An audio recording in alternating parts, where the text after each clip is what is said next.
Olá, tudo bem? Em nosso primeiro episódio do programa Perfil, o entrevistado será o promotor de justiça Marcelo Saliba. Ele, que é santacruzense, mas atuou por diversos anos em várias cidades da região, está de volta para sua cidade natal, cuidando hoje da segunda promotoria de justiça.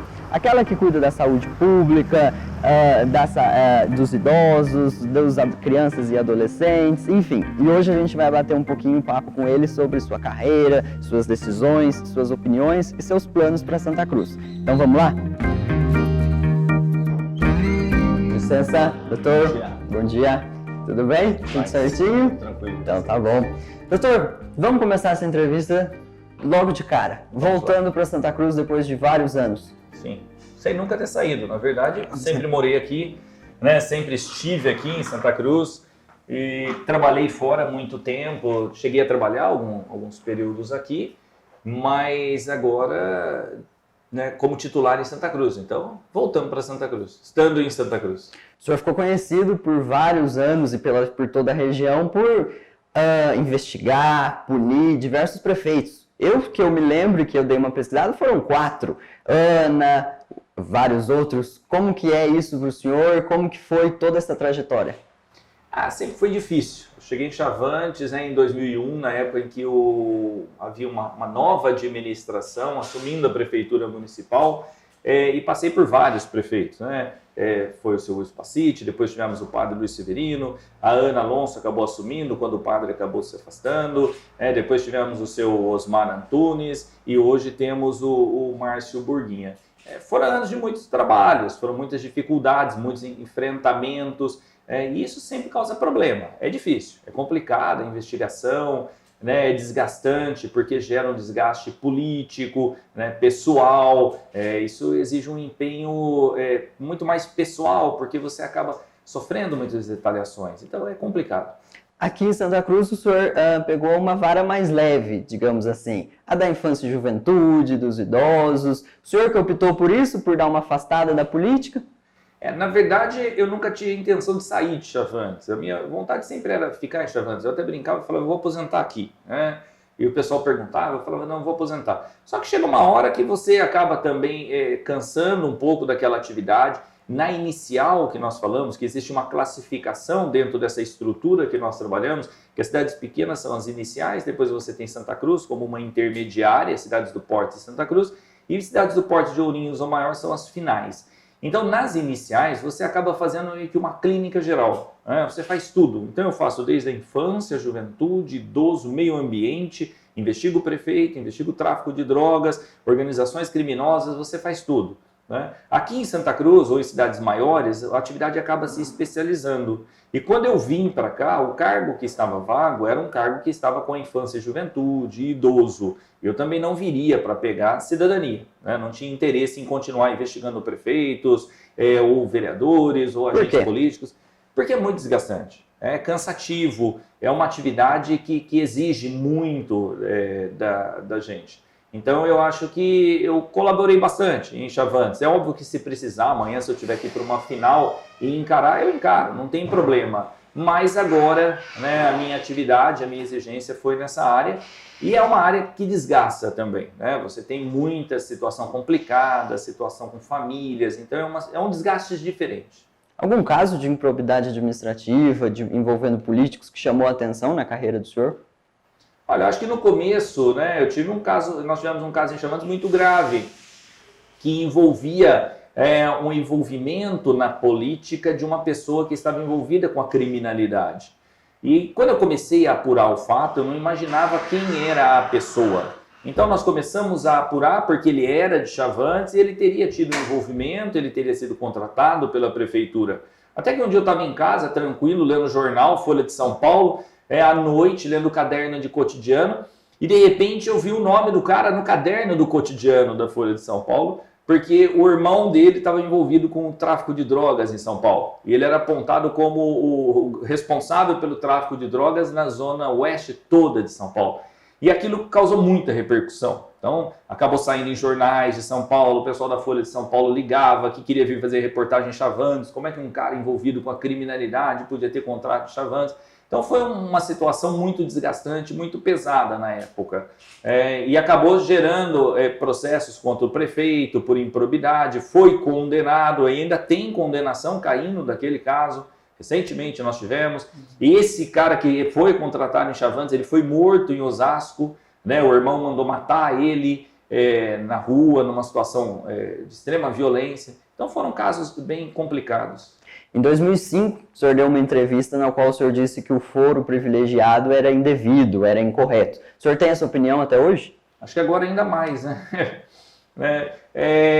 O foro privilegiado, ele tem a sua finalidade, né, para proteger o cargo, para proteger a estrutura administrativa contra eventuais abusos. É óbvio que você tirar todo o foro privilegiado, ele pode causar problemas, né? Por exemplo, o presidente da República, ele vai ser processado somente no Supremo. Você tira o foro privilegiado, ele pode ser processado do Iapoca ao Chuí. Ele vai ficar a vida toda correndo atrás desses processos para se defender. E ele não pode usar a estrutura administrativa, ele vai ter que contratar advogado. Então como é que fica isso? Certo? Então você pega o governador do estado, ele está sendo processado em Ilha Solteira, em Cruzeiro, em Igarapava, em Santa Cruz. Como é que ele vai resolver isso? Então, em determinados momentos, o foro privilegiado, ele pode até auxiliar. Mas o foro privilegiado, ele não é bom, né? Ele é ruim no sentido que ele tem os privilégios, mas também é muito ruim em determinadas situações. Por exemplo, no caso do júri. Se eu matar alguém, eu tenho foro privilegiado. Eu vou ser julgado no Tribunal de Justiça em São Paulo por desembargadores, são pessoas técnicas. Se eu mato alguém em Santa Cruz, eu vou ser julgado no Tribunal do Júri por pessoas leigas. Eu tenho muito mais chance de ser absolvido. Então o Tribunal do Júri tem hora, o foro privilegiado tem hora que ele complica muito a vida das pessoas, sabe? Então tem que se avaliar muito bem, mas da forma como está hoje, tem que mudar. Em Santa Cruz, o caso Sueli Feitosa chamou a atenção do senhor, o modo como tudo ocorreu e como vem ocorrendo, como que o senhor de fora analisa tudo esse caso?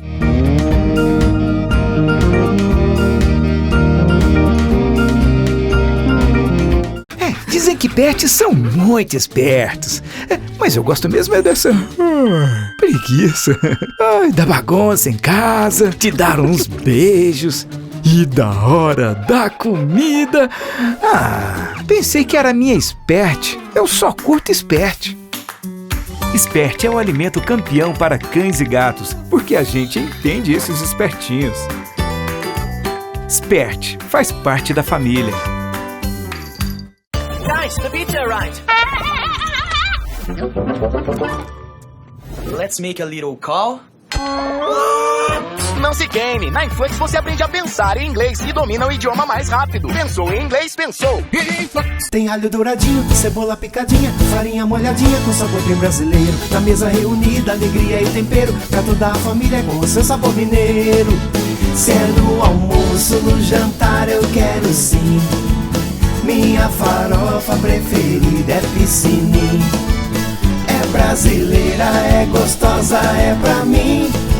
Se a farofa é caseira, é piscinim. Farofa com sabor mineiro é piscinim, o sabor da família. O caso Sueli Feitosa chamou a atenção do senhor, o modo como tudo ocorreu e como vem ocorrendo, como que o senhor de fora analisa tudo esse caso?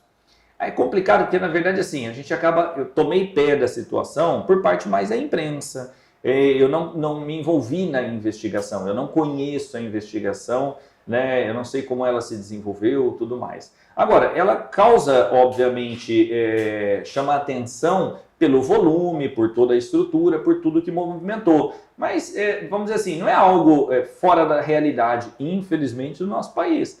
Não faz muito tempo nós tivemos também uma movimentação muito grande em Bernardino de Campos. Eu acho que proporcionalmente, talvez em relação ao orçamento, pode ser que em Bernardino de Campos o desvio tenha sido até maior. Né? Foi apurado, foi investigado, teve processo, teve condenação, teve processo em andamento, tudo mais. Então eu acredito que o caso Sueli Feitosa, ele vai evoluir naturalmente. Obviamente que a complexidade da situação exige uma investigação mais profunda e acaba demorando. né? E todo mundo quer resultado imediato, nós queremos para ontem, ninguém quer esperar para ver o que vai acontecer. Uma outra declaração do senhor recentemente foi sobre a posse de armas dos professores. O senhor considerou a atitude que o governo tentou implementar ou supôs absurda. O senhor é contra o porte de armas?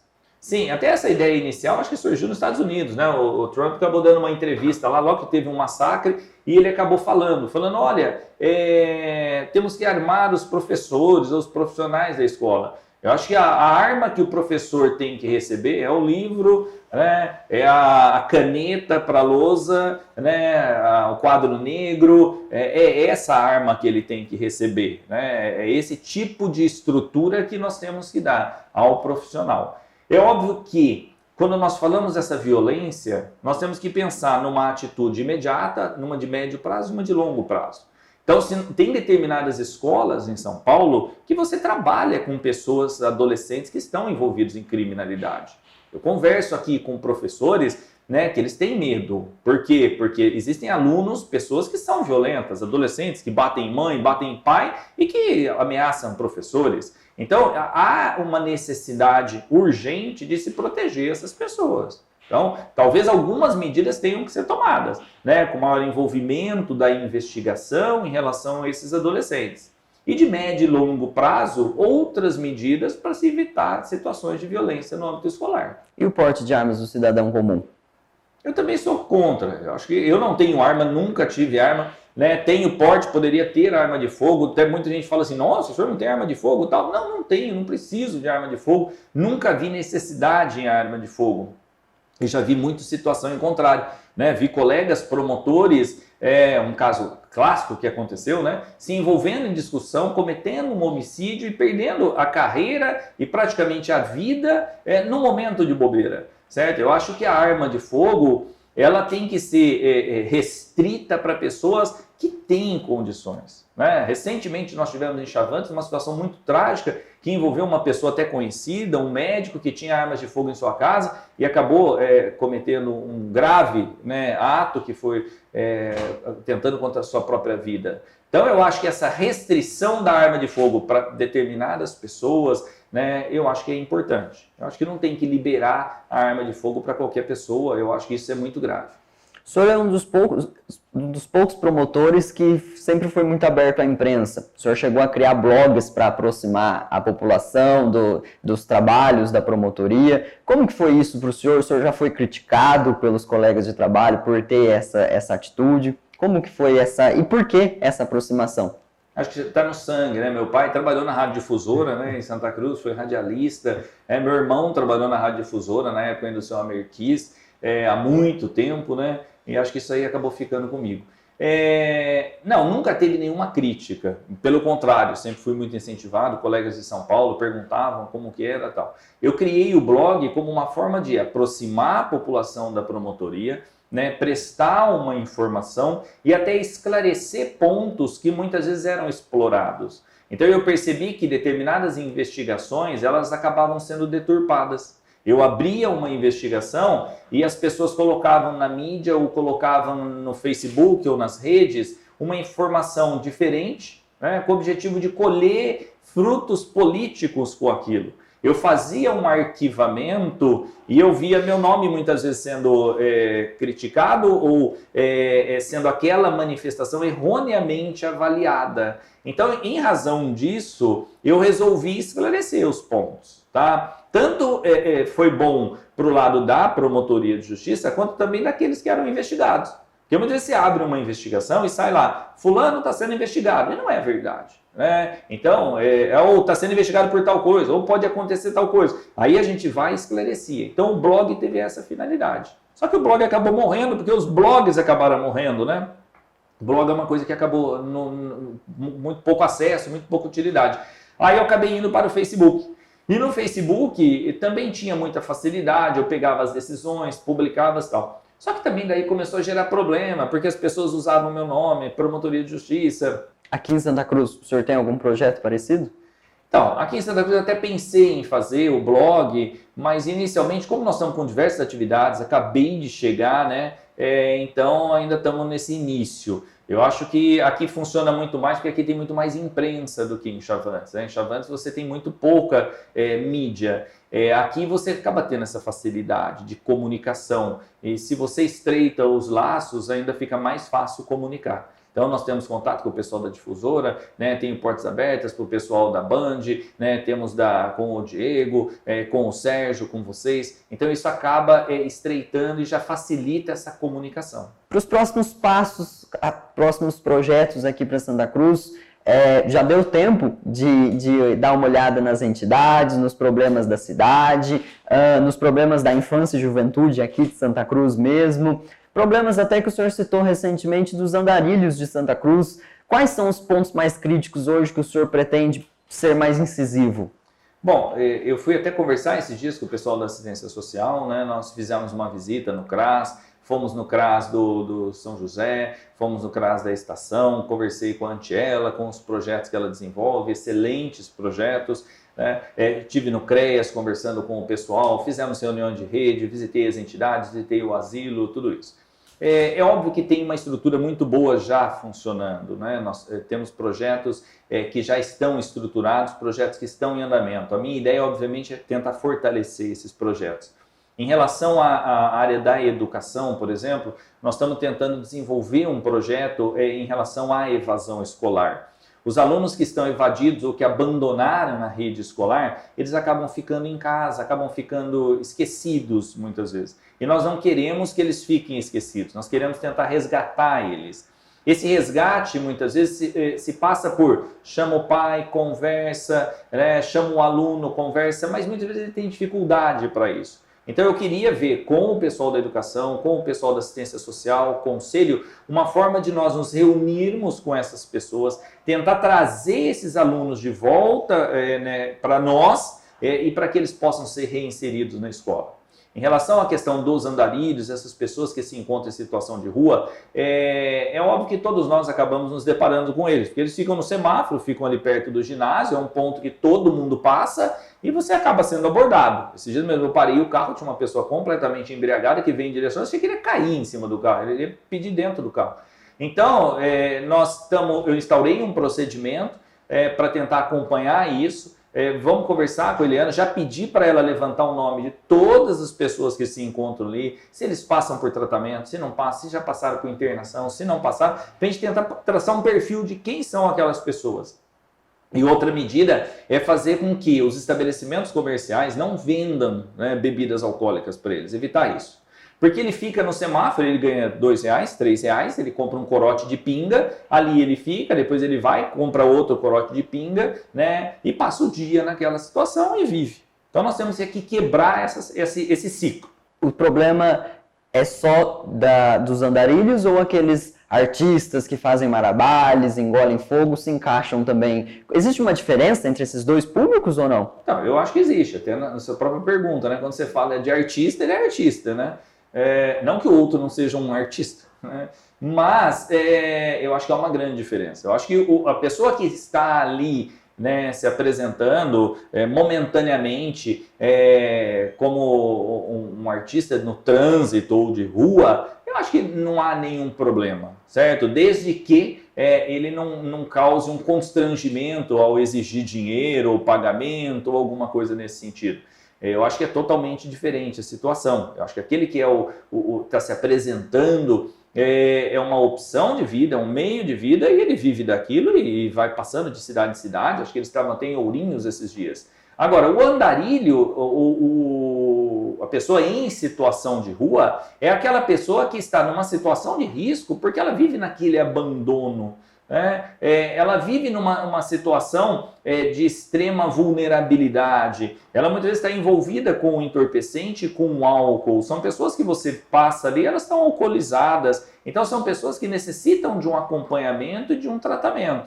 Acho que é diferente do artista. Então eu acho que essa abordagem, para nós, ela tem que ser diferenciada. É óbvio que tudo aquilo que causa constrangimento tem que ser avaliado, né? Por exemplo, o cara que... Teve uma época um cara que lavava o para-brisa do carro. Eu não quero que lave o para-brisa do meu carro, mas o cara vem e joga aquilo no seu vidro e fica ali, vai lavando, e aí o que você faz? Você fala, pô, não vou te dar dinheiro, eu não pedi, mas isso gera um constrangimento. Então, se gera constrangimento, ele não pode estar ali. Ou ele faz de uma outra forma a abordagem, mas não gerando constrangimento para as pessoas que transitam pelo local. Crimes contra a mulher e contra crianças. É comum em Santa Cruz? Qual é o quadro hoje do nosso município? Em relação às mulheres, até voltando à questão do CRAS, eles têm um projeto muito bom.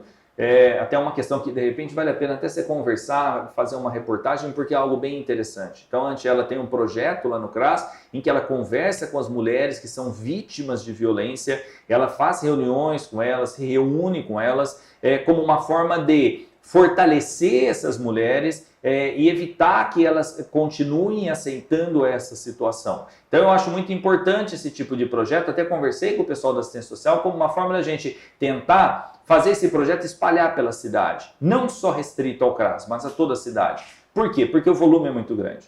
Nós temos hoje no fórum, a maior parte dos nossos procedimentos criminais, eles envolvem violência contra as mulheres. Tá? São mulheres que são vítimas de ofensas morais, verbais, físicas. Então você chega lá no fórum, a mulher que é espancada, a mulher que é xingada, humilhada. E a grande maioria dessas mulheres, elas chegam no fórum, nas audiências, quando o procedimento desenvolve, elas ainda negam os atos de violência. Então elas acabam falando, não, eu não fui vítima de violência. Certo?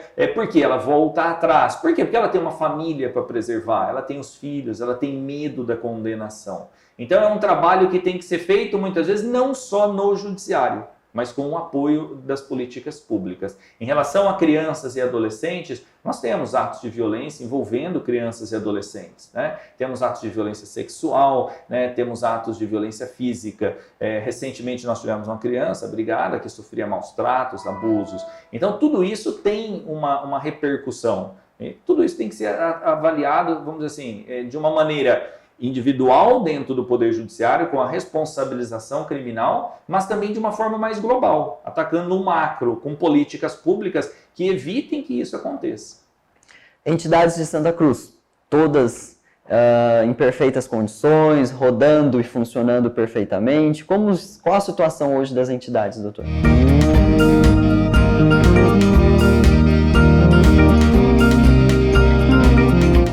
Dizem que pets são muito espertos. Mas eu gosto mesmo dessa preguiça. Da bagunça em casa, de dar uns beijos. E da hora da comida. Pensei que era minha Spert. Eu só curto Spert. Spert é o alimento campeão para cães e gatos, porque a gente entende esses espertinhos. Spert faz parte da família. Guys, the pizza arrived.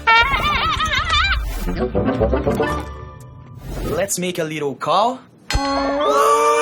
Não se queime. Na Influx você aprende a pensar em inglês e domina o idioma mais rápido. Pensou em inglês, pensou. Agricultores acreditam sempre.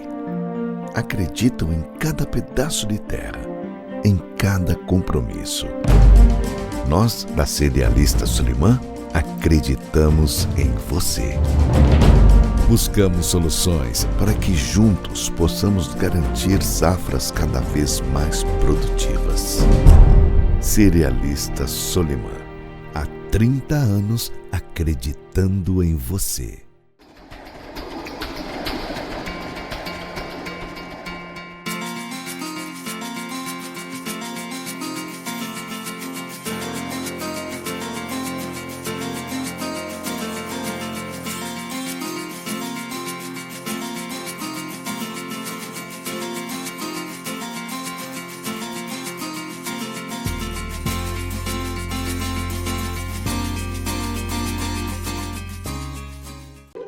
Ivetinha, como é que faz pra decolar na carreira? É fácil, faz um curso no EAD Laureate. Por quê? Porque a educação à distância é da maior rede internacional de universidades.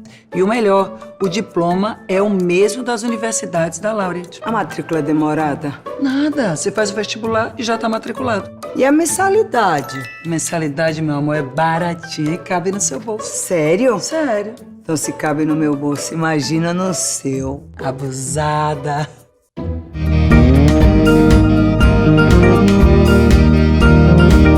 entidades de Santa Cruz, todas em perfeitas condições, rodando e funcionando perfeitamente. Qual a situação hoje das entidades, doutor?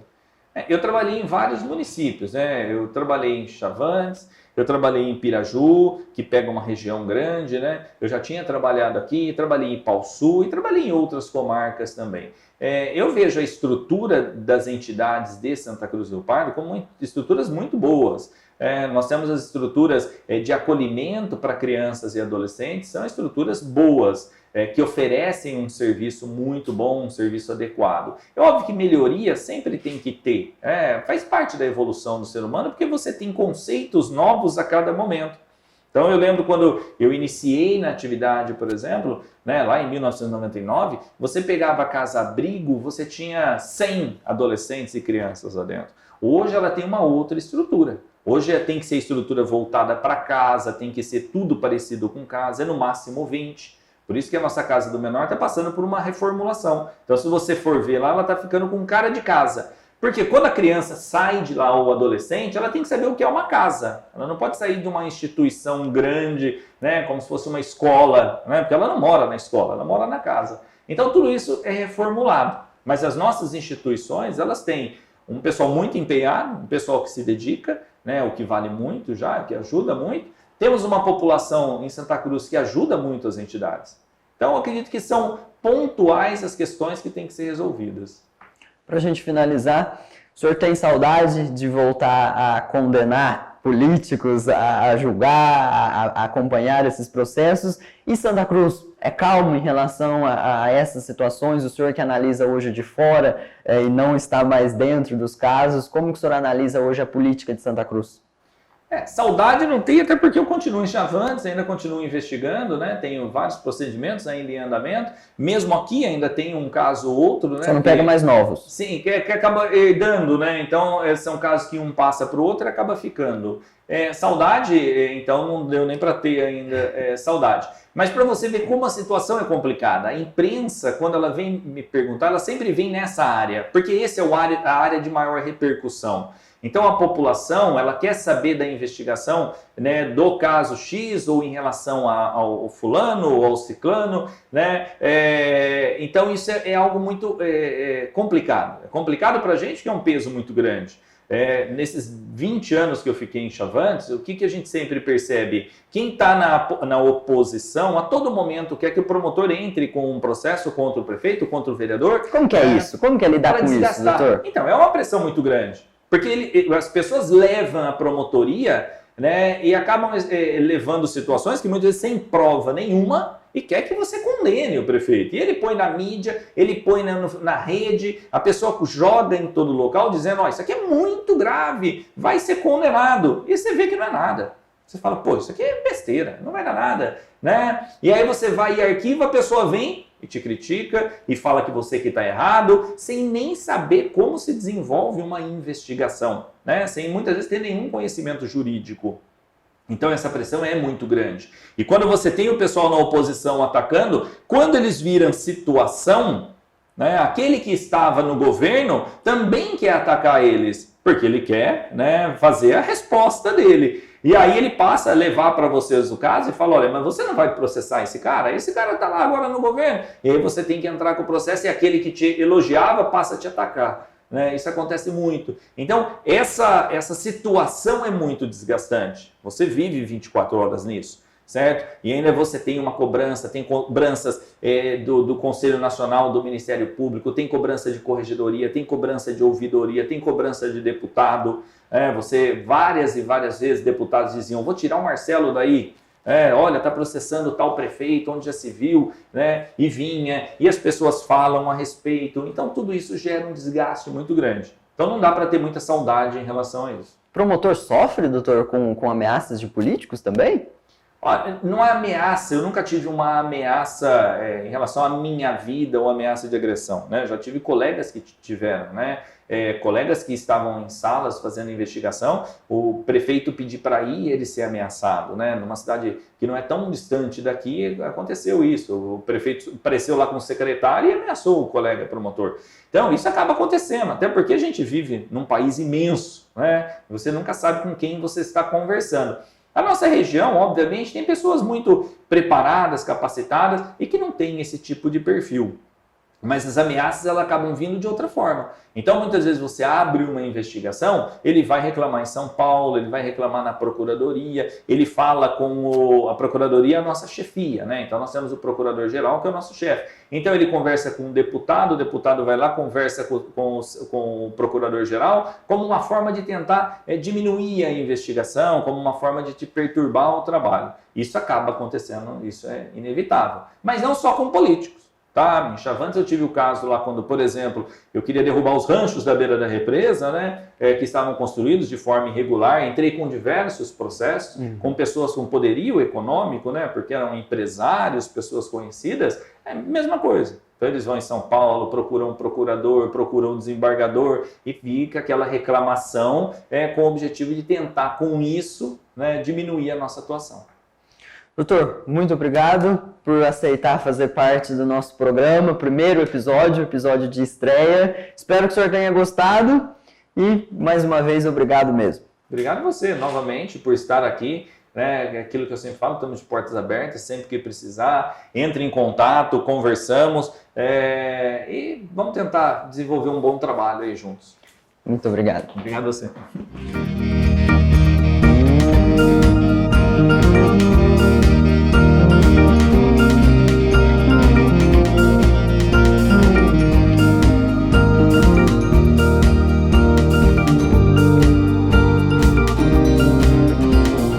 Dizem que pets são muito espertos, mas eu gosto mesmo é dessa preguiça.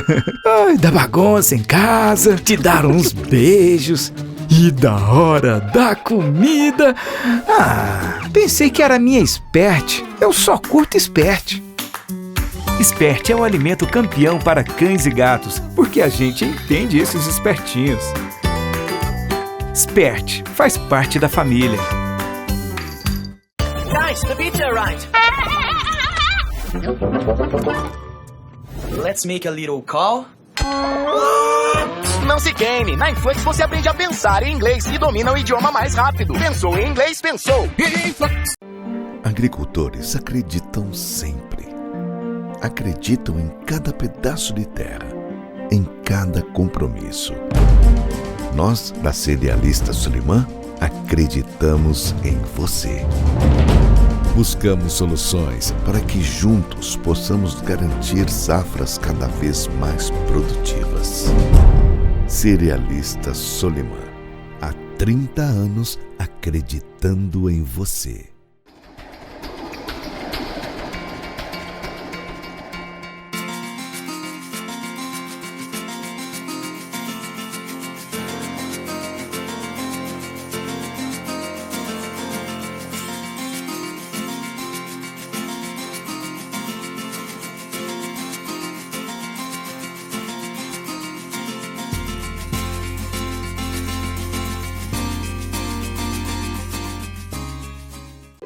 E Vetinha, como é que faz pra decolar na carreira? É fácil, faz um curso no EAD Laureate. Por quê? Porque a educação à distância é da maior rede internacional de universidades.